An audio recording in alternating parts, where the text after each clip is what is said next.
Hey, good afternoon, everyone. Good morning. It's still morning. Let me start by thanking everyone for being here today. Certainly, you had a lot of choices, and we really appreciate the fact that you decided to be here with us.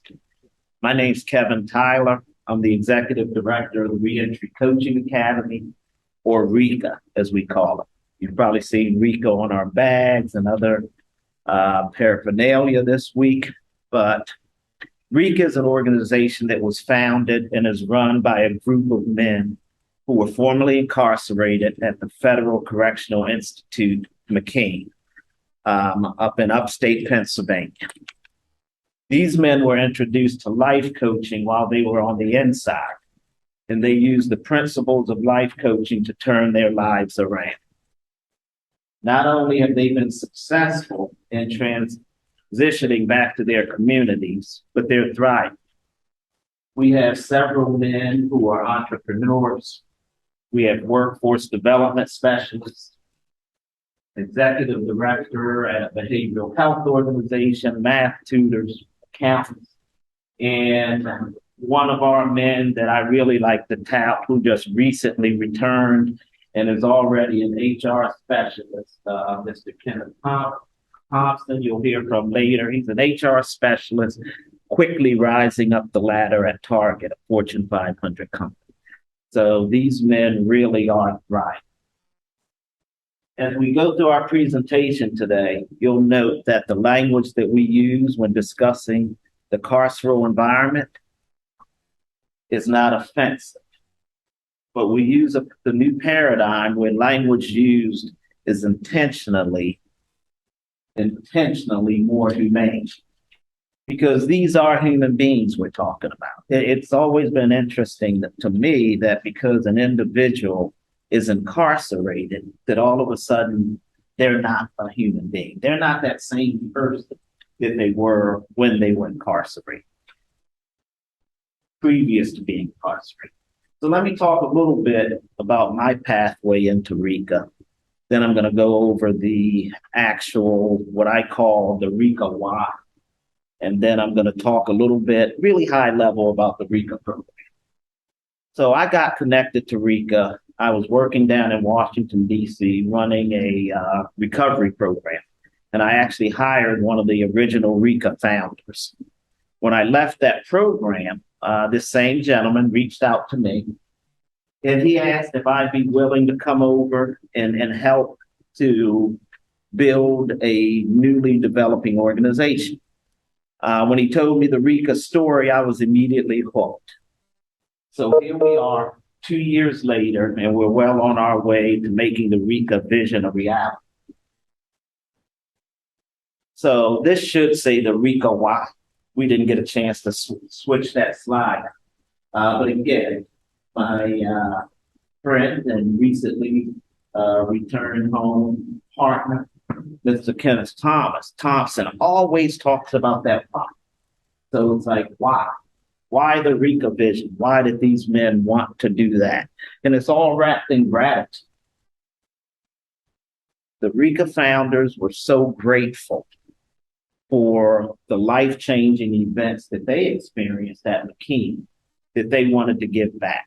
They decided the best way to give back is to give to others that gift of life coaching that they got, that gift that they got from an assistant ward, Susan Falk, who took a great deal of interest in these men, treated them with humanity. Some early pioneers of coaching, Pat Williams and Ellen Ritter, who poured themselves and shared their skills and knowledge with each other. And certainly the resident life coaches at McKean, who went through this together as a cohort. So what's our program like? Basically, there are three components to the program, starting with what we call the core four.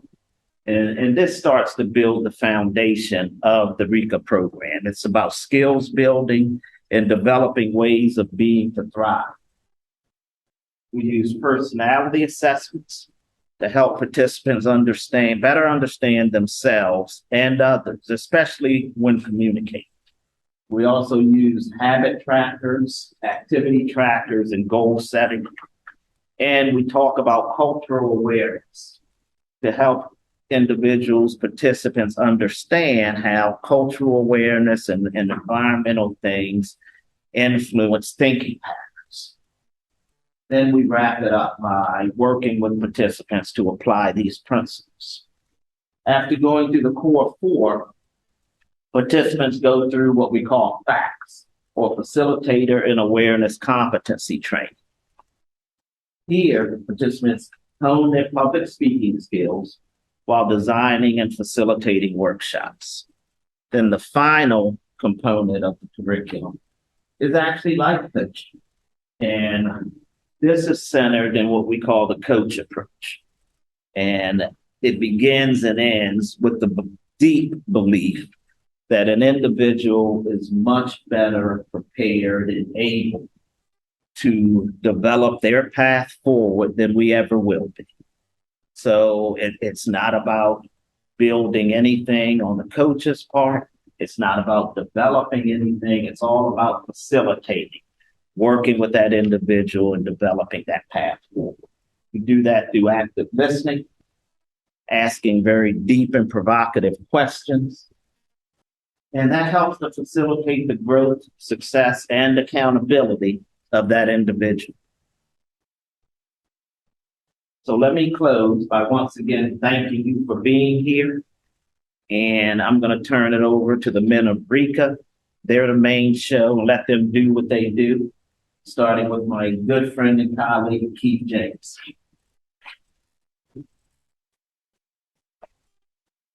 Thank you, Kevin. I don't need that. Oh, you don't need that? Okay, thank you. Again, thank you all. And if you will permit me, I'd like to open with a poem. Invictus by William Ernest Henry. Out from the dark that covers me, black as the pit from pole to pole, I thank whatever gods may be for my unconquerable soul. For in the fell clutch of circumstance, I have not winced nor cried aloud. And under the bludgeonings of chance, my head is bloody, but unbowed. Beyond this place of gloom and tears looms but the horrors of the shade. And yet, the menace of all those years found and shall find me unafraid. It matters not how straight the gate, how charged with punishment the scroll. I am the master of my fate. I am the captain of my soul. Thank you.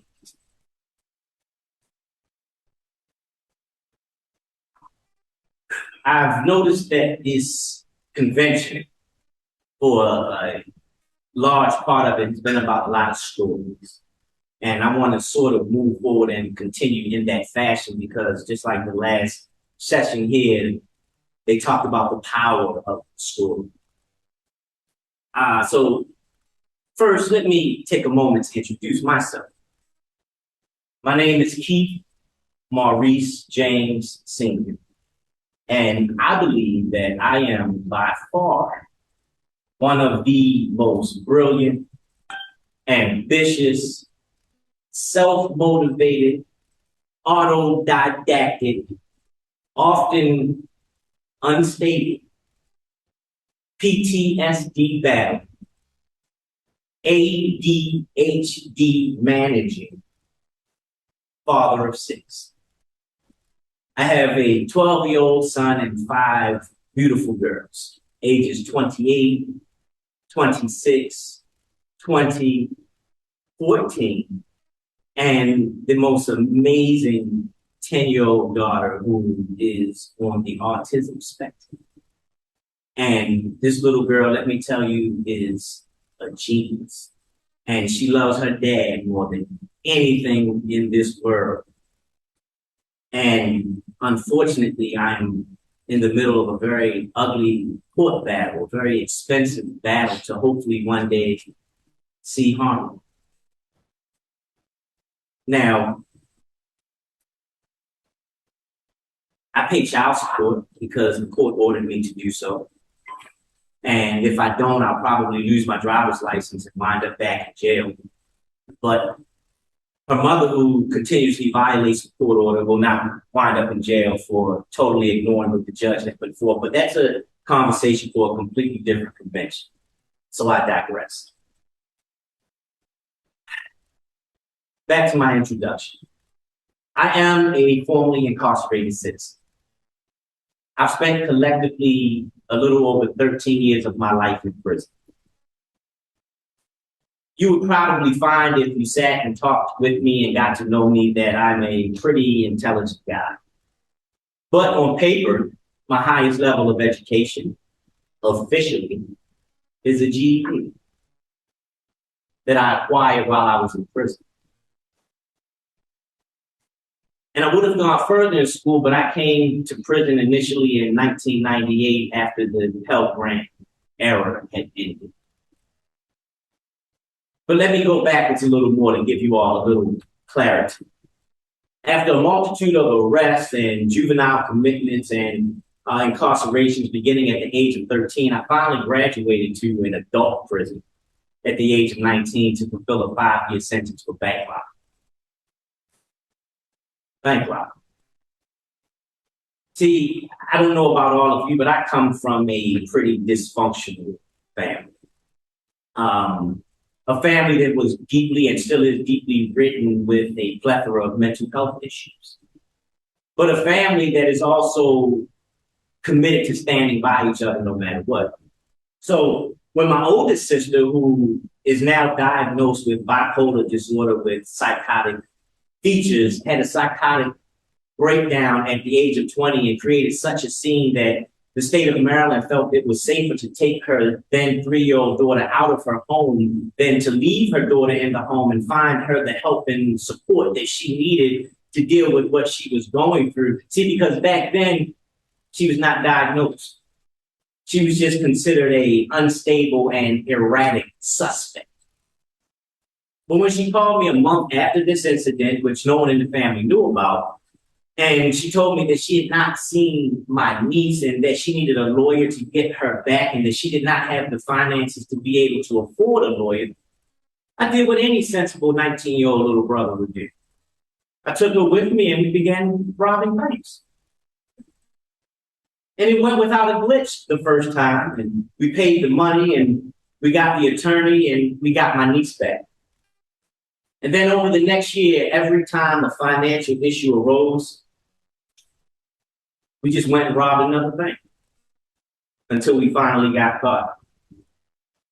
And I was sentenced to 5 years in prison, and my sister was sentenced to 2.5 years and wound up losing her daughter again after all of that. So I decided that I was going to use that time wisely and I was going to change my life. I was going to get educated and I was going to do things differently, right? I acquired my GED while I was incarcerated and I took advantage of an opportunity, a vocational program that was an FCI McKean that taught me the building trades to a level of proficiency where I was able to come home at 24 and get a great paying job as a carpenter, and I eventually worked my way up to a construction superintendent and then a project manager, and then even owning my own small construction firm by the age of 26. And ultimately, I wound up crossing paths with and completing a $3.2 million project for a very prominent and wealthy businessman in my area. We'll just call him Dave for the sake of this discussion.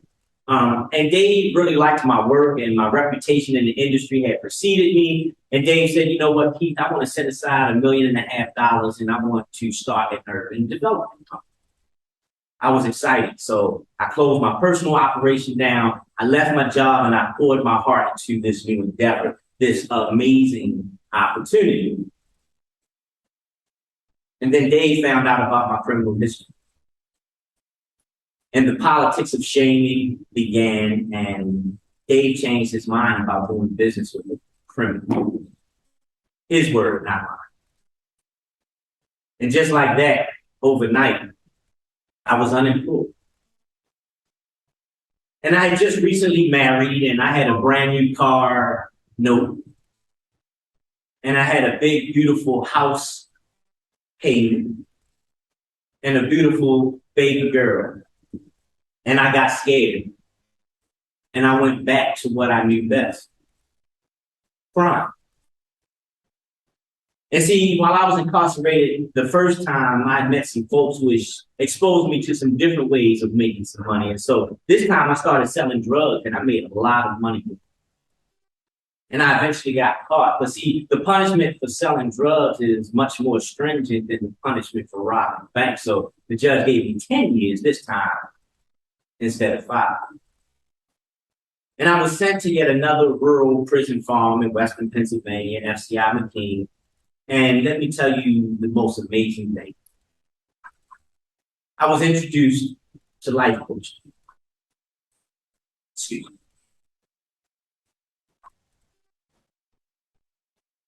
But more importantly, I was introduced to the most extraordinary group of men I had ever met in my life.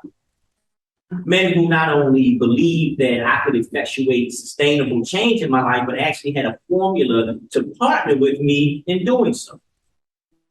They were involved in an initiative that brought an amazing educational opportunity to a carceral environment similar to the vision of STEM ops, right? But let me explain coaching for a moment. I want to use the role model. So coaching as a model is simple as this, GROW. What is your goal? What is your current reality? What options, what obstacles, what opportunities exist to bridge the gap between your goal and your current reality? And what are you willing to do to move that vision forward? So what happened for me with this process is that I became the author of the final chapters of my life. Through these processes, I had an opportunity to take a look at my life and to decide what I really want. And I realized that despite the limiting culture of the environment that I was in, I actually had the autonomy to decide what I wanted to do with my life.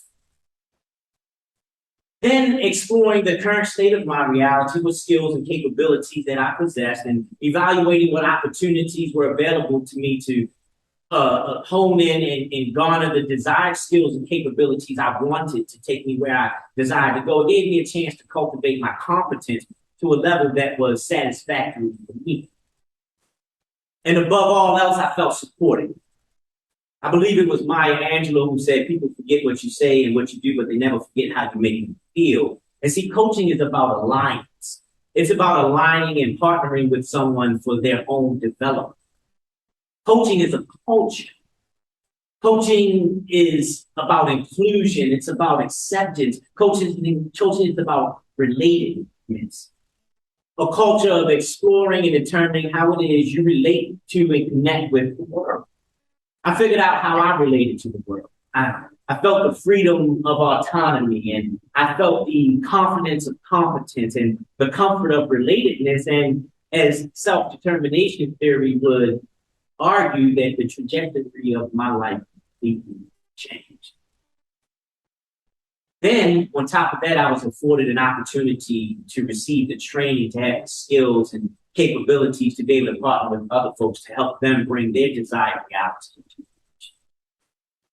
So I was released from prison in September 14, 2020. It's a mere 2 years and a month and a couple of days in the height of the COVID. I currently have 10 amazing and ideal coaching clients, 5 of whom are individuals. The other 5 are actual organizations because I do executive coaching, focusing specifically on organizational culture. I've worked my way up the corporate ladder to become the executive director of Therapeutic Wellness Services, which is an outpatient mental health center in Baltimore, Maryland. We have 5 different programs that we provide services for. We have about 35 staff persons, and we serve over 300 clients, 40% of whom, self-reported, are system-impacted individuals or formerly incarcerated individuals. I am a partner in a consulting firm that works directly with roughly 15 other mental health and behavioral health programs in the state of Maryland. And I'm a caregiver for my 94-year-old World War II veteran father who lives with me. He's somewhat functional, but he's an extreme fall risk. And so he requires 24 hours of care daily, which the Veteran Administration and his insurance give me about 15 hours a week. And I can't work from home full time. And I definitely can't travel regularly to events like this. So I feel that my voice and my story could really make a difference. So I'm gonna take my 15 minutes and I'm gonna make a point that I truly pray that you all will hear and ultimately see as one of the most important pieces of information you're garnering during this 3-day convene. And it's this: prisons, carceral environments are comprised of human beings. Human beings with stories, human beings with traumas, human beings with fears, with families, with problems, human beings with varying emotional and psychological conditions, which can be and often are debilitating and hindering. Human beings caught up in a system that they don't truly understand. Human beings, a great many of whom don't truly understand themselves. For a long time, I didn't understand myself. You know, I had no vision, I had no purpose, I had no idea what my calling was. And more importantly, I didn't understand my triggers. I had not done the work to identify why I responded the way I did to life circumstances and made the foolish decisions that I had made that cost me and took me away from all those little people who called me dad.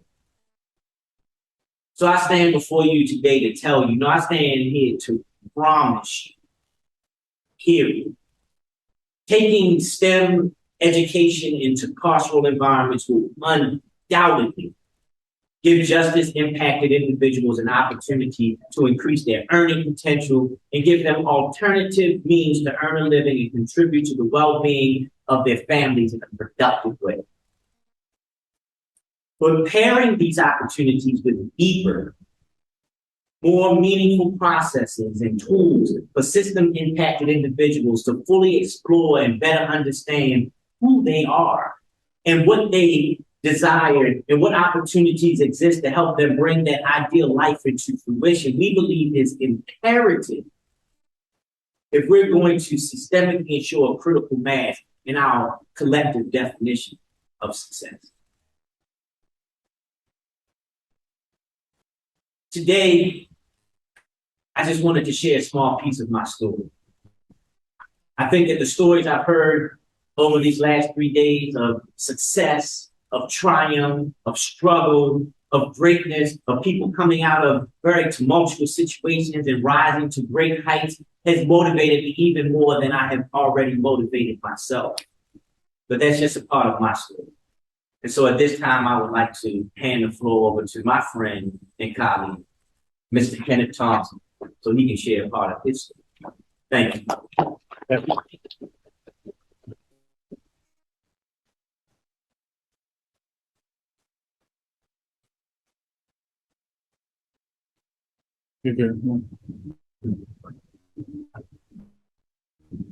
I used to ride through my ghetto windows down halfway out of my mind, my music on 9, blasting Donnie Hathaway in the ghetto. Me and my homies spending half our days plotting how we gonna get some cash today without getting blasted away. I go through these same struggles after the day.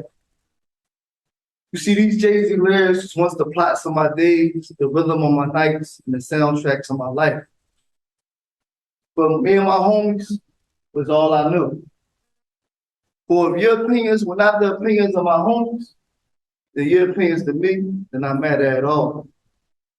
But their opinions were my opinions. And our opinions was the opinions of our hood. And in my hood, the Strawberry Mansion section of North Philadelphia, the opinion was there was no need to strive to stay alive past the age of 25. Therefore, by the age of 24, I had already been shot up on 2 different occasions. At the age of 24, I had already lost my older brother, my first cousin, my best friend, my grandfather, all from a result of violence, gun violence. And therefore, at the age of 24, I was indicted by the federal government and sentenced to serve a term of 20 years of my life inside of prison. And sadly, at the age of 24, I had already felt as if I had to live my life purpose. Because in my mind, my life purpose was nothing more than what I seen on a daily basis. In my mind, I was supposed to go to prison. And in my mind, I was supposed to die before I reached the age of 25. But why?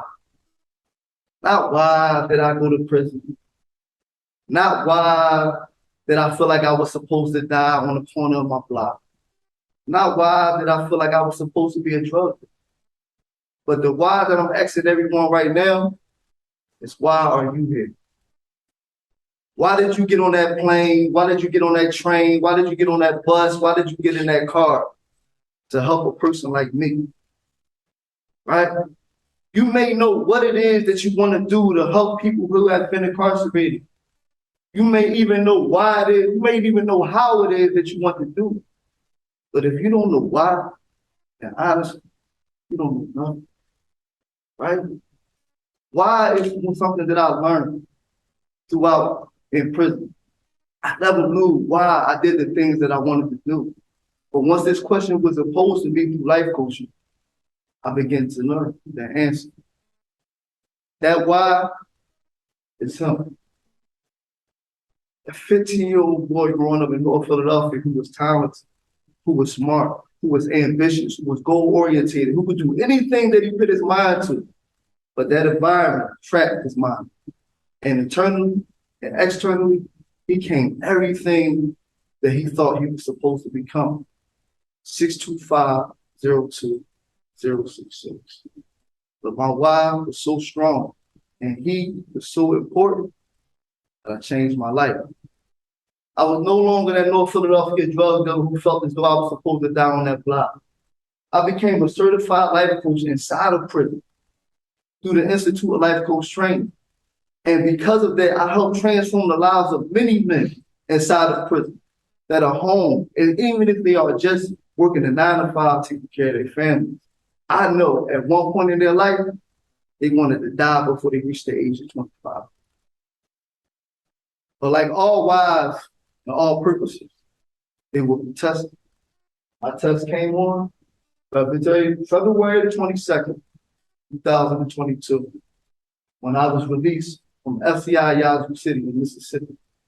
This is the Jackson, Mega Evans Jackson Airport. I got in that airport, I did not know how to do nothing at all. Not get my ticket, not get some water, not use the bathroom, not go. I didn't even know how to buy a bag of chips from the concession stand. All right?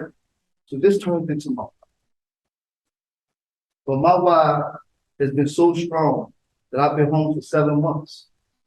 My why has transformed me into the best father I could possibly be, to the best husband I could possibly be.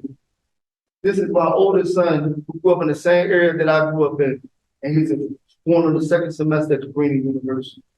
My two younger sons, my youngest son lived with me and my wife, and my stepson, whose father is facing life at this moment. It's my why. This is the reason why I'm here.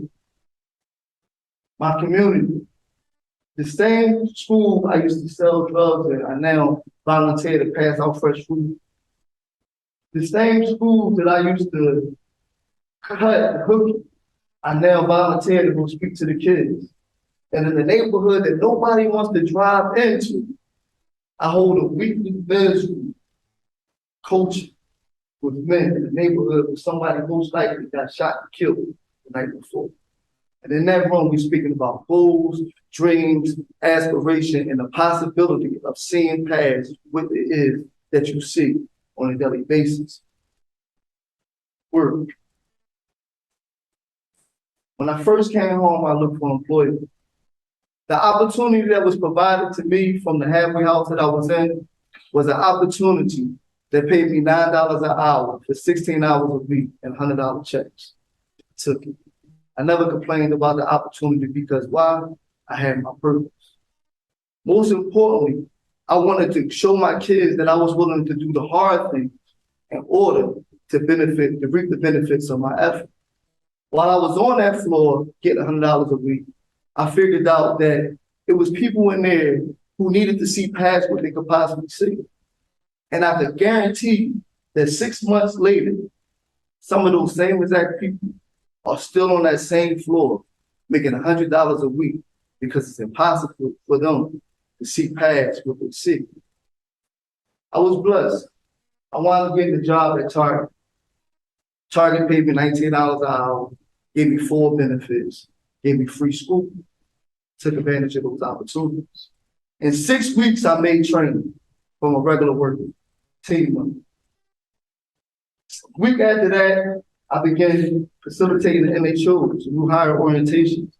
Within those new hire orientations, I came up with a presentation called what? The Culture Approach. I helped Target organize and connect with the Philadelphia Police Department. I put together a presentation for Target leadership and awarded a nonprofit organization in my neighborhood a $3,000 grant from Target. Just 3 weeks ago, opportunity came for us. It was for a human resource specialist, seasonal. And all the leadership told me I should apply. Apply for it. And this is the result. I got accepted. I got my offer letter. Got everything, my cubicle. I got to do my post on LinkedIn. I got to post on Instagram. I got to go home to my family. Everything, right? A week later, you know what happened? Extensive background check. Still pending. Why? I'm a big fellow. No matter how talented, no matter how smart I am, it don't matter how many lives I change, I'm a big fellow, right? I'm one of those guys who was out there who felt as though I was supposed to die. So there's no way that I could reach the higher level of America, right? Because of my past. But it is what it is. You know why? Because I know my why. I know who he is. And because I know who he is, I'm able to touch him. And because I'm able to touch him, I will always be me. With that said, you can do anything today. My advice to you is to find your why. Find your reason as to why you want to change the lives of others. And then 9 times out of 10, you will. With that said, I would like to invite a guy up here to help me find my why. So Jason O'Malley. Thank you.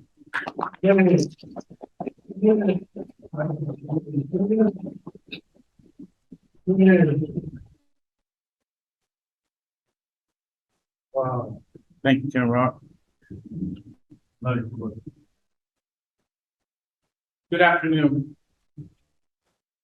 What you just heard, my friends, were stories of victory, transformation, and resolve, and resilience. Love you, my brother. Love you, bro. But what you did not hear were the times of tumult and turbulence, of a system that tried to heal itself from the hope and transformation that we were infecting it with. And this journey started a little over a decade ago, when a real dynamite assistant warden named Susan Polk came down to FCI McKean. When she came, she brought a new way with her, a way called life coaching. Now, I was hearing this little buzz on the compound about these classes that were coming, and one of my colleagues, my tutor colleagues, I'm in the GED department teaching mathematics, like I've been doing all my life, ever since I helped my mom get her GED when I was 15. And my tutor and colleague, our tutor Ken too, says, "Hey, O'Malley, we think you'd be great for this life coaching class." I said, "I don't know, our tutor. I I want to be an anthropologist and an educator. I don't know. I just don't want to take classes just to take them. I said, you know what? If it could help me in that endeavor, I'll take the class. So I got the textbook, started flipping through it. Life coaching, believing in the potential of another. And all I have to do is set up this space and ask questions with curiosity to help them grow into their best self. I said, I could definitely use that to become a better anthropologist and an educator. So I took the class, and I'm so thankful that I did. As you've seen, I've met some great men, my brothers, I love them. And we started doing things that we never done before. We started opening up and sharing and growing. Someone said earlier, might have been Christy in the last talk, we allowed ourselves to become vulnerable. That was scary. And shortly after our first cohort was trained as life coaches, Susan Folt went on to central office to head all of the Federal Bureau of Prisons training and infuse the coach approach there. But before she left, she got permission from the Institute for Life Coach Training and Dr. Pat Williams and Dr. Ellen Ritter to allow us for our first cohort to continue to give this life transformational way to the men that came after us. And right away, we saw that many of the men that we were in classes with had never had a formal academic training. So we wanted to develop some feeder programs to help prepare them for that upper level life coaching curriculum. And we did. We broke it down into smaller pieces, built the program, and started to facilitate the transformation of lives and giving them new tools and just giving back what we had been given. Let me backtrack just a second, though. Before Susan left, she was using this concept called a paradigm shift.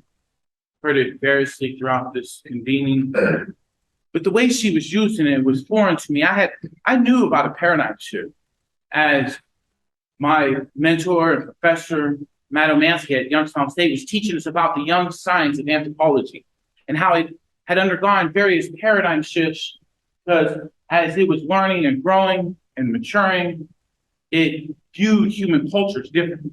And so it had to bring a more humane language into it and describing human culture. So when Susan was using it, she was talking about a paradigm shift that I, as a man, or any human being, when you learn and you get new tools and you grow and you mature, I can look at some of the things that I learned in the streets and in the carceral community and say, does that serve a purpose in my life? Does that still hold true in my life? And if it doesn't, I can let it go. I can discard it. And I put this new information in my toolbox and I start to view the world differently as I go forward.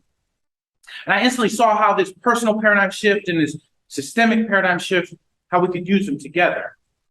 And then I was riffing with one of my other professors, Dr. John Ongley, who was my logics professor at Youngstown State, and he was still in my life.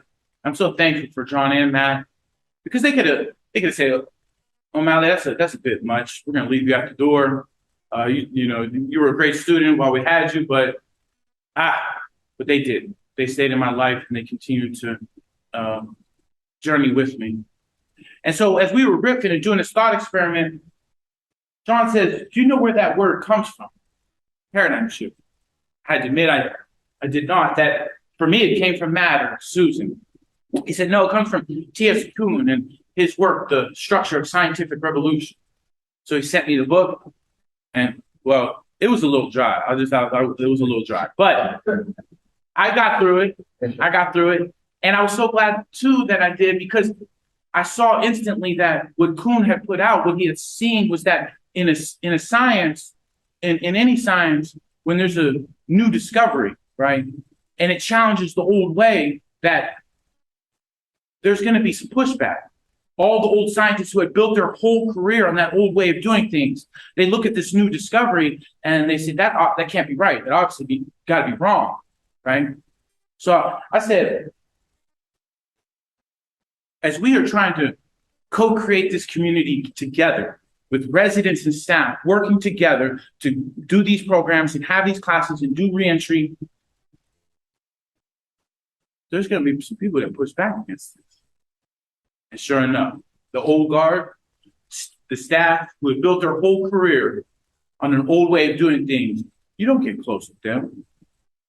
You don't work with them. What are you doing? They push back. And we would hear it when we were walking across the compound. Oh, there's Susan's children. Susan, the AW, there's Susan's children. Well, that I'm even calling her Susan now. It's powerful. We still coach with her. She's retired from the BOP, an amazing woman.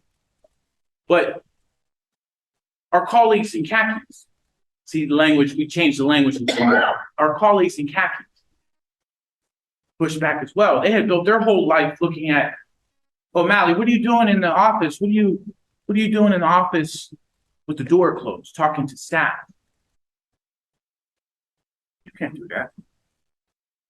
My colleagues and I were saying, this is a different time, it's a different way. We have to work together, we have to collaborate to build these communities to thrive, to reach people, to transform lives. And so we pushed. And as we did, we noticed a lot of hope starting to get infused in this culture. But I just want us to think about this for a second, though, this old way of doing things. Who thought that the us versus them mentality would stay in the courtroom? The United States versus Jason O'Malley. Wow, they really made me know who I had pitted myself against. And that adversarial system has pervaded our communities around this country. It has pervaded our carceral communities around this country. The lines are drawn, and everyone knows who the enemy is. My colleagues and I said, it doesn't have to be that way. We would even intentionally go into the chow hall. And so, just to give you a little picture, if you've never been in a carceral community, we go in the chow hall, and it's the whites, the Hispanics, and the blacks. They got to sit separately. So we would go intentionally go sit in another section. They'd be like, come on, O'Malley, you know you're not from Baltimore. But they were just giving me a hard time, but they knew what we were doing. If we are going to stand on something, on a principle, on a truth that we know is the right way, then we're going to do it. We're going to be courageous enough to do it. And so we did. And as we continue to facilitate the cohorts through this system, and people were getting hope and transformation, they were finding their why.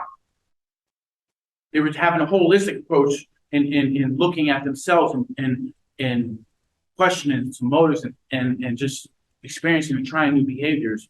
We noticed two core principles that helped us to succeed. One, we were peer life coaching.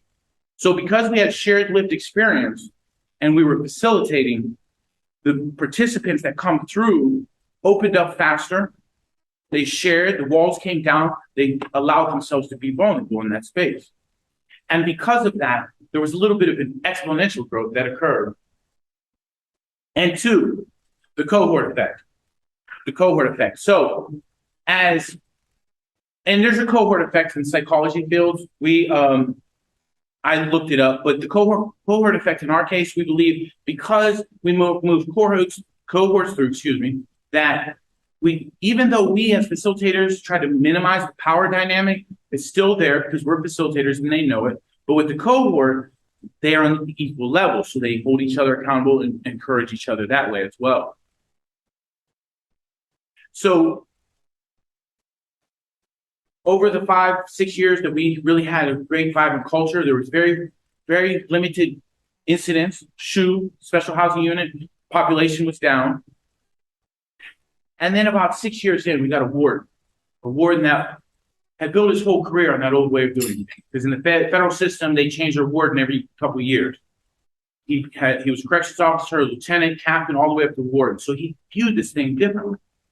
And to be fair to him, there was a slight uptick in drug use, a slight uptick in incidents. We got word that he was going to cut down the trees and put up more barbed wire.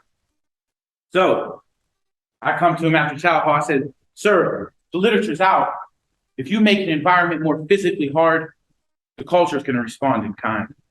And furthermore, if you just help us to get the movements going, right? Because if there's an incident, they stop the movements, you can't get to programming, maybe for all afternoon. I said, sir, if you just help us to get the movements going, and if you just help us to get these men in the classroom so we can help to change mindsets and belief systems, that's where true safety and security will come from. I lost. The trees came down, and they had been up over 20 years, well before that, man. and the barbed wire went up. But it was a valuable lesson to us, as I recall Kuhn's words, that we are going to receive pushback. We are going to have obstacles in life and in this new way. So we push, we continue to go and just learn from it. And now we're fresh on the scene, ready to have convenings like this, focus groups, and continue to work wherever we can to build this new system. We believe it should be models habilitation, not rehabilitation, because rehabilitate means to get back to the ability to do something in which we simply believe that's not the case. Habilitate, to help to give the ability for the first time to thrive and function. And collaboration, what this convening has sought to highlight is unique partnerships with DOCs and institutes of higher education, formerly incarcerated, or in our case, residents and staff, and in the private Institute for Life Coach Training, but these unique partnerships and collaborations to inform the system, to co-create this system together. It will help us to build more coherence into the system. When I first came home to Pittsburgh, I noticed, and I was in a think tank, and I argued that I saw that there was disparate groups and disparate initiatives, great ideas you heard throughout this convening, but often they're competing for the same monies and overlapping in services. It's incoherent. I started to look at the other side. I said, let me look at the old system a little bit.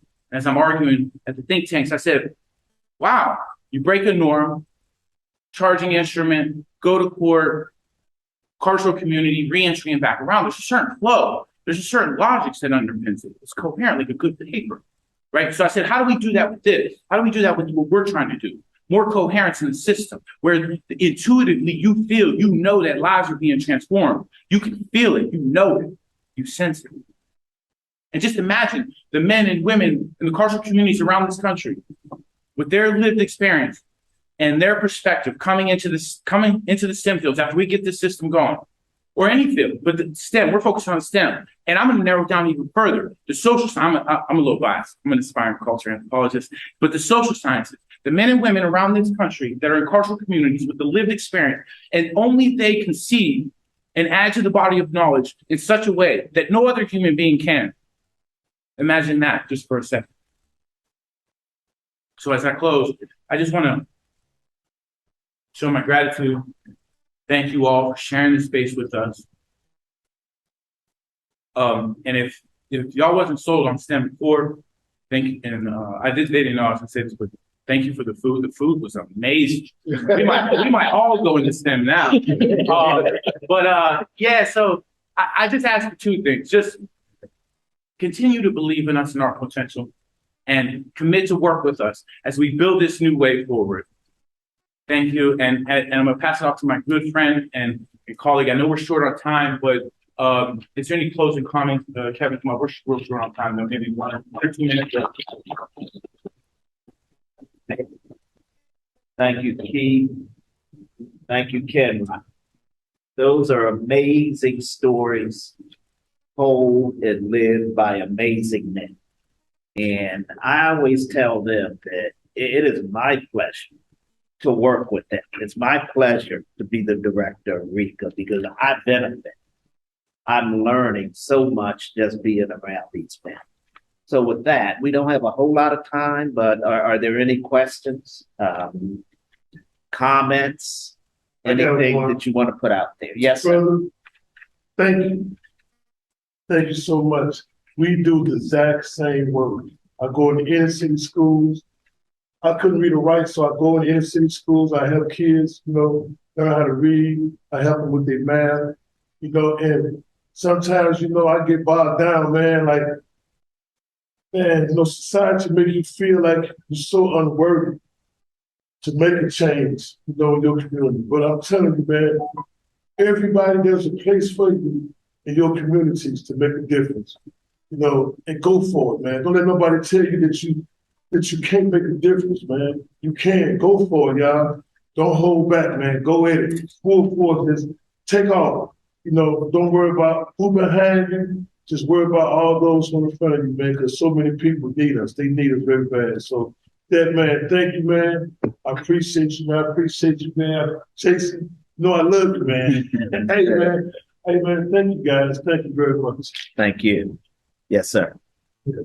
I thank you for being here today. And I'm I'm reminded that we're all part of the fabric of life. And if you take it and you look at it under the microscope, you look at fabric and we're intertwined. And that's us as human beings. We're part of the fabric of life. And if you look at fabric under the microscope, it's of different shades and different the fabric of life. Thank you. Thank you. Any more? One more question?